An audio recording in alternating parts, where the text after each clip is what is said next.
make all the hard decisions. Hey, everyone. This is Chad from Chad's Attic. This is Sleepy Reader. And this is Quacking Duck. Or it might be all the other way around. Okay.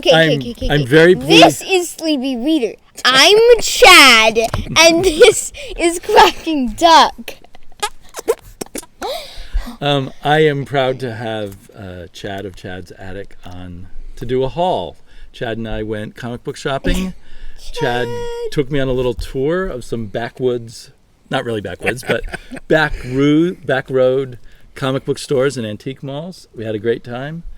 And we're back at our camp in Maine by the lake, and we're going to show the comic books we got with Quacking Duck giving us color commentary. Although, Quacking Duck, do you want to show the comic you got? Oh, well, Chad got it for me, but that's going to be a surprise for later. Okay. Well, I got the most comics, so maybe I'll show a few, and then we can see some of the ones Chad got. All right. I can't remember which place I got this at. I think the first of the antique stores we went, antique malls. Space Adventures, a Charlton comic. I've been wanting to collect more Charlton. I love space. I love adventures in space, but I don't really know anything about this particular comic. I'll soon learn a little bit. Space, the final frontier. I can't even tell who the cover artist is. I know I already did that, but I wanted you to actually be able to see me when I like space. And this Space Adventures has a very cool cover. I like this one a lot. Has gone before. Uh-huh. Do you want to show a few of my comics? So here's a Lois Lane comic. You all know how much my father loves Lois Lane. He wants to marry Lois Lane. It's a 10-center. That's an old one. Yeah, I was amazed at the price. He's jealous of Superman in the new there's some other ones that had even more amazing universe because he's married to Lois Lane. The places we went for comics didn't have particularly amazing prices, but I figured grab what you can while you can. Sometimes the value is contextual. Right. You know, it's like, okay, well, I wouldn't buy that at my regular comic shop, but it's here in front of me, and I'm having a special time, so I'll pay a little bit more for it. And then you got the and actually, on comics. some of the Lois Lane comics, I think I got quite a good deal. Here's another one. So yeah, this one store had a lot of Lois Lane, which was surprising. There's another one. This is from the 20. It must be near the end of the Lois Lane run, number 125 in the 20-cent era. I think soon people got too hip for reading Lois Lane in the 70s. I also feel like women stopped reading comic books. Yeah, like in I feel like the 70s and. The male superheroes drove them out, I guess. I don't know. It became less. I mean, because we all know that in the 40s and 50s, everybody read comics. Right. But by the 60s, when they were doing these Lois Lane comics, I guess these started in the 50s. Yeah. Well, yeah. Eventually, even when they started to be more inclusive to girl characters, they still women didn't really read them. Judging by the price and trade dress here, I'd say this one was from 1971. I think Superman's face looks really weird on that cover. 15? Upset by the 25. 25 cent, but the the 48 giant. I wasn't ones. upset by it. I just think it looks odd. Yeah, upset's the wrong word. It was weird. But it's all a Funhouse mirror, although even the non-Funhouse Superman is looking like a Funhouse mirror, I guess. Okay, that's all the Lois Lanes. You want to show a few you got? Did I get anything that was thematic? A lot of these were just like things that were of opportunities to fill just holes in runs. I've been working on a Batman run, which, of course will never be completed because those first, 30 issues are going to be hundreds of dollars a piece. This is 230. I didn't previously have it, so it'll. And that's an awesome cover. I'm kind of jealous of that. Is that Adams? That's a classic Neil Adams cover. So that was pretty exciting. That was a good price for that one, even though a lot of stuff was overpriced. Right. You had to kind of pick and choose. This is just a hole in my Conan run. I've been collecting Conan from, the earliest ones I can get to about 150. Nothing like a giant eyeball cover. I like that. I don't know. Conan is he's so archetypical. the barbarian warrior. It's just like the pure essence of that genre of male fantasy. Exactly. But these I feel like this one was $2. You can find these in dollar bins up and down the East Coast. Right. After you're done with showing your comics, can I show this one? Yeah. You want me to do one more? Or you want to go now? You can do one more. All right, I'll do one more. I just grabbed this because I think that Spider-Woman is a character who's going to pop soon. This was number 2. So this is for flipping on eBay? No, I never sell anything. But I have going to pop soon. In terms I of think a he value. means going to become more valuable, so he's getting it now before it goes up in price. Right, and I have been working on a run of the early issues of Spider-Woman. So this I have number 3. Second startling issue. This is the second startling issue. I hope Was I'm there not too anybody startled. else other than me that had never heard of Spider-Woman? Or at least not, I'm sure there's lots of people really that haven't heard of remember Spider-Woman. Because she hasn't been Spider-Woman, around a whole lot recently. or hasn't ever really read a Spider-Woman comic. I just don't know anything about Spider-Woman. That's okay. I think a lot of people don't. Okay, I'm going to show my comic. And This was a gift from Chad. Millie the model. This Chad gave this to me. And Millie the model comics are not easy to find. That's the thing. You don't find them in shops all that often. Yeah, Hey, buddy. If you guys didn't know, I really like the old Millie the model comics. I wish they brought back Millie the model. Yeah, it would be cool if they brought her back. Like now, you think- might not know this about me, but Millie the model, I just love Millie the model. Millie This and looks- Chili. They should bring both of them back. this Do you looks remember like who Chili is? Oh yeah, Chili. Millie the model's rival. I read Chili in something recently. She was in Did they stick her in some recent that was thing? that Fearless anthology that just came out. Yeah, I really like. I don't know that. It A was- Marvel anthology? Yeah, it was like 2 weeks ago. Oh. It was Really? a single anthology issue about it was stories about female characters by female creators. It was pretty good. I liked it. Well, I bought this even though I thought the price was a bit high because I never even heard of Spirit comic strips. And this is a collection of old comic strips. Can I show the next one after that? So I had no idea there was a daily, at some point there was a daily comic strip of the Spirit. And this book was so economically published that they just continued publishing on the back cover. I wonder, is that Eisner art or is that a? I have a feeling it's not, but I'm not sure. I am not entirely a Well, he Spirit still wrote it, right? completist. There's no Or- information in here. They always signed his name to it, even if it wasn't him. So Right, it's hard. well, we I'm all- gonna have to research this. I don't know if there's any copyright dates Did of he the original still write copyright. them though? Let's see. 1941. So pre-war. I guess depends what part of 1941. Well, there wasn't- but I there think he wasn't may not much have gone into the. afterwards. Oh, right, it's December. Yeah.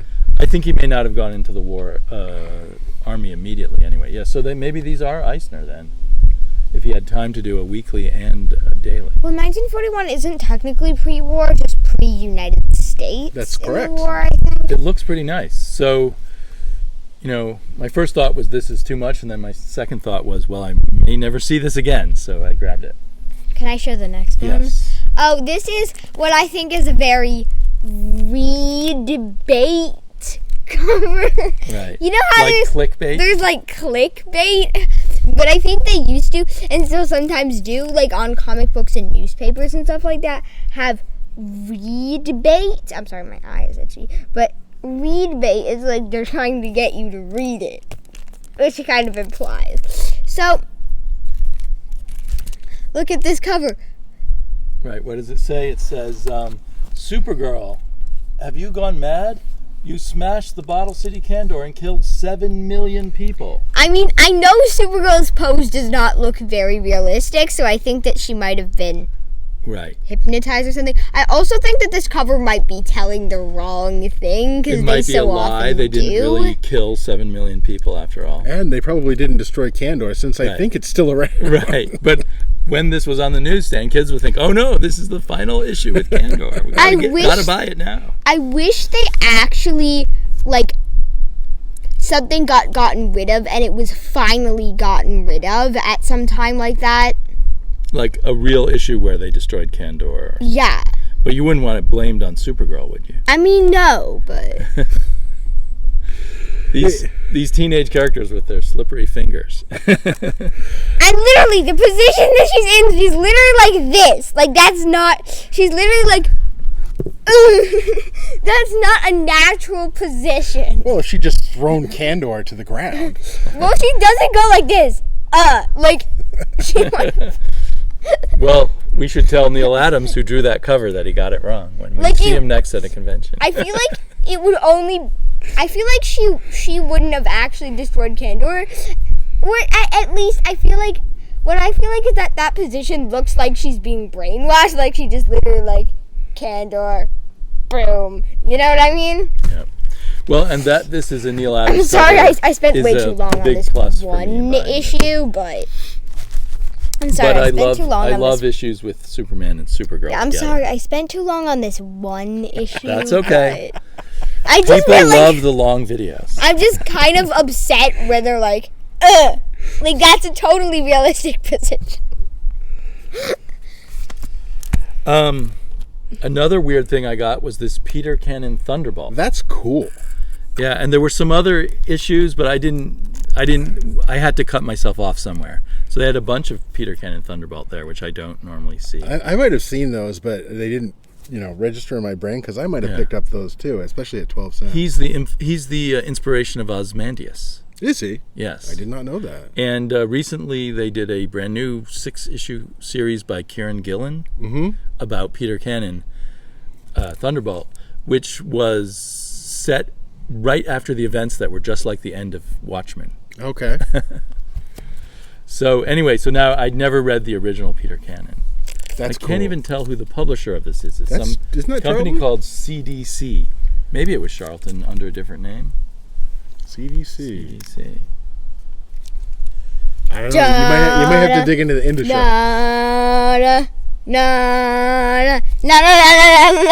Cue the Jaws soundtrack. So this is Edgar Allan Poe's Snifter of Terror. You can which is a modern anthology comic that I'm slowly hunting down all the issues. There's only 6 issues of it, so I only need one more now. The gentleman in the shop said, "Oh, that's really good." Yeah, I've really loved the issues I've gotten. I don't know, Chad, if you've discovered Ahoy Comics yet. They're a new publisher who's very good. I don't think my shops carry Ahoy. That's quite possible. They don't. Yeah, but they should. Well, if I asked them for it, they would. But that shop the second shop we stopped at was a brand new store, Black Cape Comics. Black Cape Comics, and they only sold new comics so far.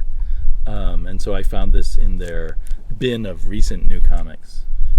They seemed to way overbuy comics because they had bins and bins of recent comics they hadn't sold yet. Do you want to show some more, Chad? All right, let's see what we got here. I mean, sometimes I see just odd things, and I just grab them because I haven't seen them before. This was, I think this was related to a television movie at the time. This is Ensign O'Toole. I suspect it might have been one of those things that you saw on Walt Disney Presents on Sunday night. Right. So there's a picture of Dean Jones in the front. I mean, he was kind of ubiquitous when I was a child. In the Navy. I got it because I'd never seen it before. And it says Television O'Toole comic on it. Yeah. So yeah. With a photo television cover, I will read it. Did you watch that Disney show? It was every Sunday night when I was a kid. Yeah. Was it called The Wide World of... No, what was it? I think it was Walt Disney Presents, or The Wide World of Disney. Came on right after it, at least in my neighborhood. Mutual of Omaha. Wild Kingdom, Wild Kingdom, yeah, yes, that was Sunday night. And I always remember, I thought that this one, the Scarecrow of Romney Marsh, or something like that. Patrick I thought McGowan. that was like the best movie I ever saw in my entire life when I saw it as a kid. It was Patrick McGowan. I've never seen it since, so I have to find it someday and rewatch it. You get episodes of the Swamp Fox with Leslie Nielsen. Do you remember that? No, I don't recall that. I have to get the whole series on DVD. So, that's a very... we should crack that open and see what it looks like inside. It's got blue painter's tape. I know these bags are this was definitely an antique small. It's got a board in the middle, so that can board. No. It's not bad illustration. Yeah, it's kind of generic. generic sort of 50s, 60s commercial art kind of look. Right. Does that even have a price on the cover? I think it was 12, yeah. Oh, 12 cents. 12 cent Dell. Dell Comics. Somehow Dell and Western, I think they might have been the same company, or one bought the other. 1953. This is from 53? That's what the indicia says. So it's a higher price comic for 1953. Yeah, so yeah, if you can get something from 53 for, I think I paid $4 for this. I meant the 12 cents on the cover, Yeah. because most were 10 cents in the 50s. That's true. Maybe they had to pay for because the TV it license. was a Disney license. Yeah. Anyway, that was a real cool find. Yeah. Next. Shall I do more, or you want to? You can go. Okay. I mean, my stuff is underwhelming, really. This is less exciting, but I found this also at the shop, the Black Cape shop. And you can see the Black Cape logo on the back of the board. Oh yeah, they have their own board. And just thought, well, what the heck? I'll get the facsimile edition of the infamous Hulk 181. What is facsimile? Facsimile means an exact copy, essentially, but a copy. So what they did, these are the ones that have the original ads in them and stuff. I'm going to educate your kids about words by asking Slappy Reader. Slappy Reader. Slappy Reader. I gotta get And this back in. I think I have this book in trade, this issue. I'm trying to get any issues I can that are possible to get without paying a fortune of Immortal Hulk, because it is probably one of my top 5 comic books that I'm currently reading. It's on my list of things to catch up with someday. Right. I also am encouraging Chad and anyone else to look for Ice Cream Man. Those are my 2 favorite books right now, I think. Aren't they both sort of Although horror-ish? Criminal is also near the top. Aren't they both sort of horror-ish? You're Cream right. Man and They are Immortal both Hulk. horror-ish. So maybe I'm a horror fan. You want to show us some more there? Oh, sure. So I just happened across this.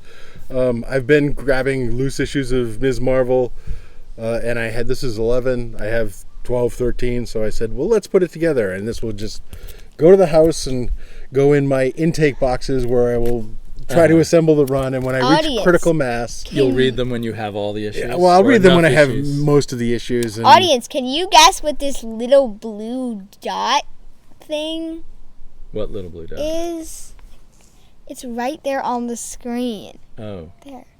Can you guys I don't guess? think the audience can see that. I think it's That might just a just be the reflection screen. that we're seeing Oh. from the sun going through a leaf No, and then but hitting. I don't know. Well, it stays in the same place when I move, and other reflections don't. Because it's coming from some angle. Okay, that was Anyway, totally well- unnecessary. Well, so Ms. Marvel might be harder to find now that I don't know if the Captain Marvel movie affects the popularity of Ms. Marvel. I would Since that's the early Carol Danvers. I expect so. I might have overpaid for this, but Yeah. Well, everything was a little overpriced. yeah. It's again, you know, when you're on a comics trip, your spending becomes a little more liberal. Well, had nothing to do with being liberal. I was excited to find this comic called Superman: The Last God of Krypton, and it is it billed just as a one shot? written by Walt or- Simonson and art by Greg and Tim Hildebrand. Oh, that's right. I had my eyes on this one myself, and then you were like, "I'm really interested." I passed it on it, and you grabbed it. Right. I got Chad's leftovers. Yeah. Well, no, because I had But passed on the it. brothers Hildebrand were famous for paintings of Lord of the Rings. Is and this Right, just like hobbits. a one shot, So this or is a is this painted like comic. part of a series? It's a one shot, and it may be completely out of continuity. I don't know. Anyway, so I'm very curious what this is about. I I've always never heard of it. have kind of loathed Jor-El's hat thing. You know, the thing where it's like it just shows This like hat? like it literally just is like his face, but then it just like covers the rest of his head. I mean, it isn't cool. I mean, I don't know which is worse, that or the band that goes around his head. Personally, I think that the band that goes around his head is more iconic, and this is just Right. So in older Supermans, the Kryptonians had headbands. it just that- went around That's like their Kurt's head. one, right? Right. And then I think That's John a Byrne Byrne thing, right? added Yeah. that design. So this must be And they've from used it in like that so many era. Superman stories since. see. Probably later after Byrne had left. I think it was originally. Wasn't it originally This is in from Man of 1999. Steel? So anyway, I thought that was very interesting. I don't know. Wasn't it originally in Man of Steel? That design? Maybe it was the before I think Byrne that. Man Byrne of was Steel? influenced a bit by the Christopher Reeves Superman movie. Oh, No, the but Richard wasn't Donner it movie. originally- But the designs In were that the same. comic book Man of Steel? Oh, right. The- Sorry, the- John the Byrne's head- comic Man of Steel. I thought you meant the movie Man of Steel. Thing. Got all confused. You're right. That would be where John Byrne rebooted Superman and did that. Sorry, getting a bug off my foot.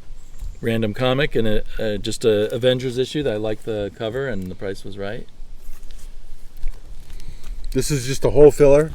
This is Pascal Ferry Action Comics. Again, I like how they sort of put the S that sort of like replaces the S. I don't know if you know You what like I that? mean. The but, S like, shield. on the logo. replacing Yeah, S. the S, the Superman logo, sort of replaces the S in the title. yeah. I wasn't reading comics when this run of Action came out, or if I was just reading like Jeff Johns' Green Lantern. And I really like this cover of Superman with the flag.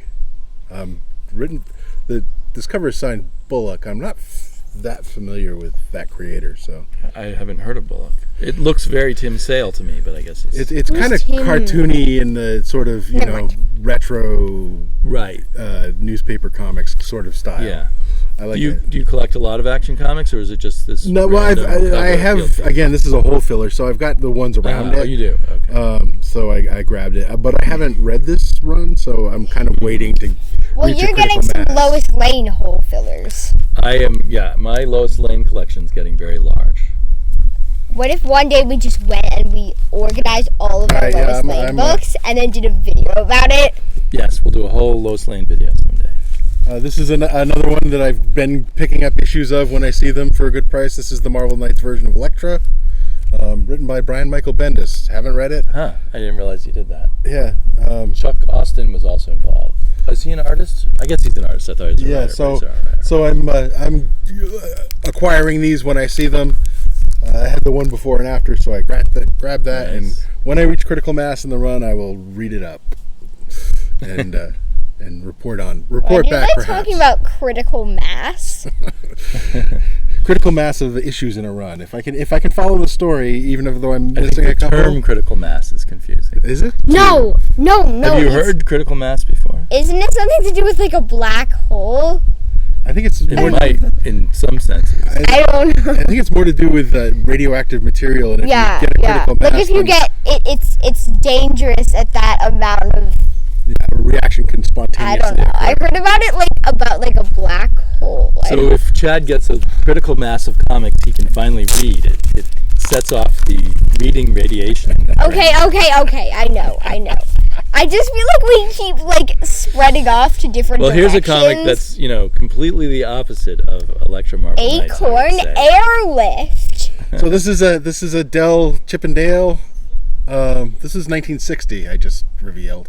I find these. Chippendale. This one isn't in terribly bad shape, and I don't really have. This is complete nostalgia for me.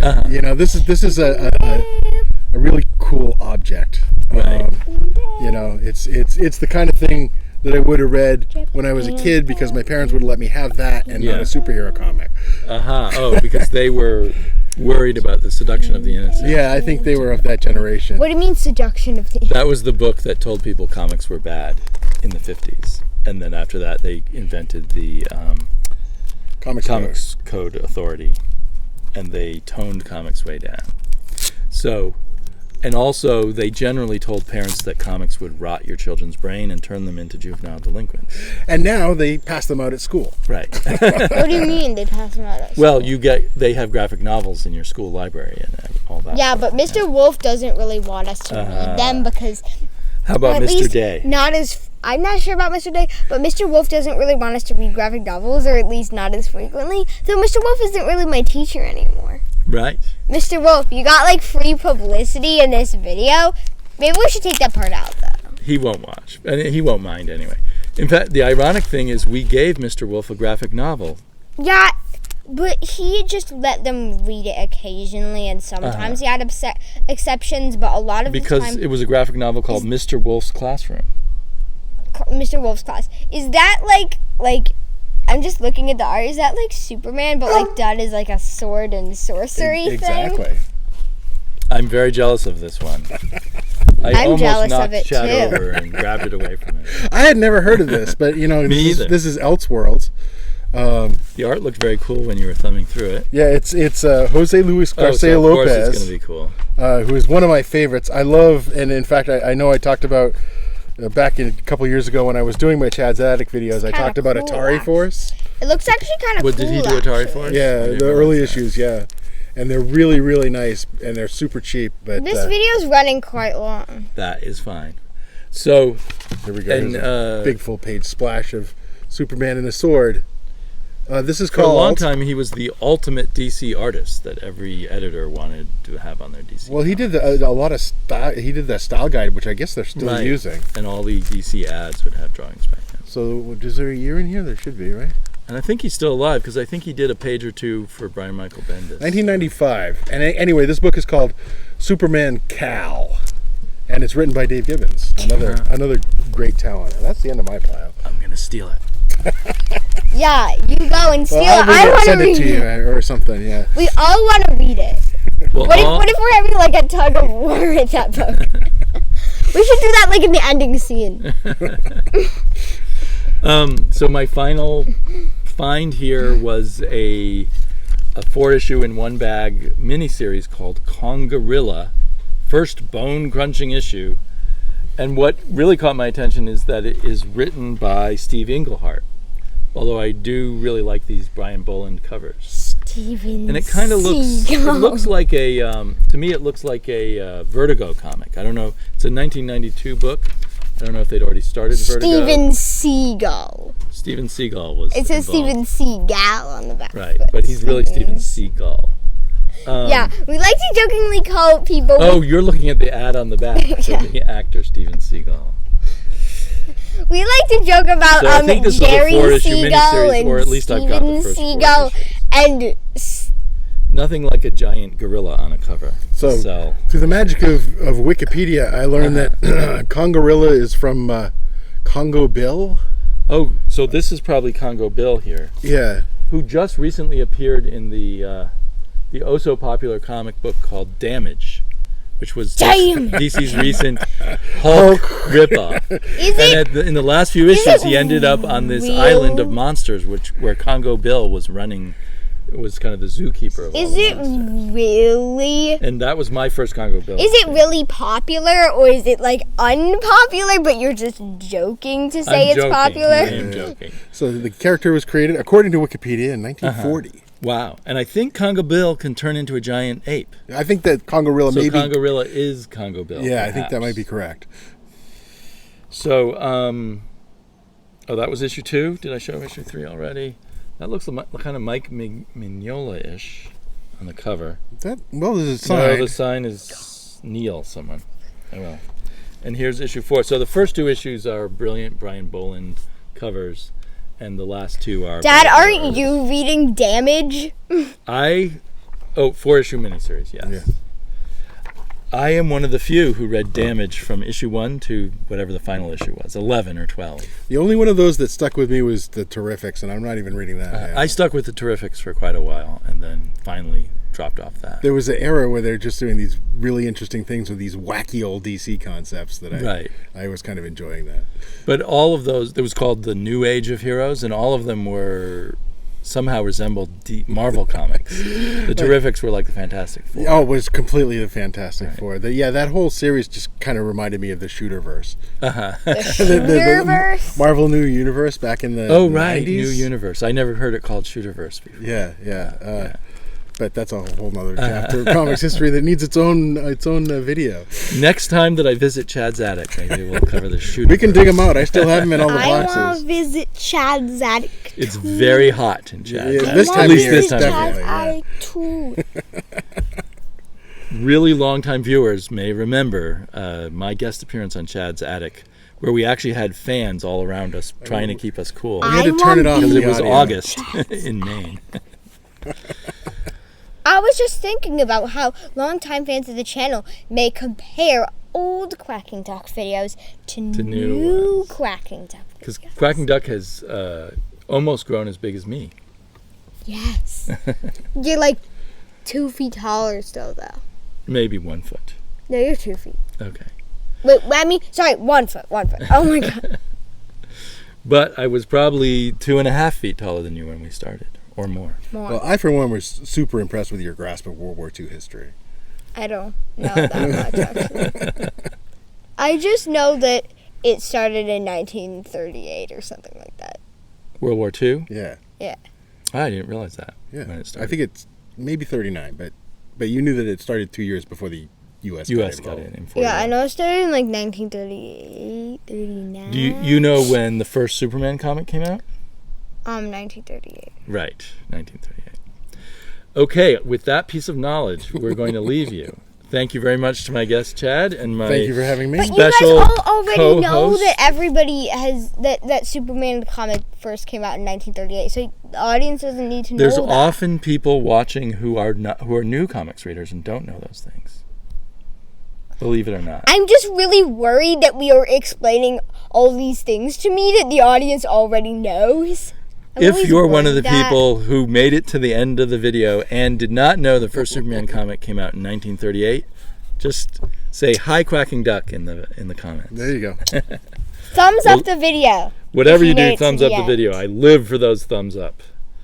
Good night. Or, well, it's not even night. Goodbye.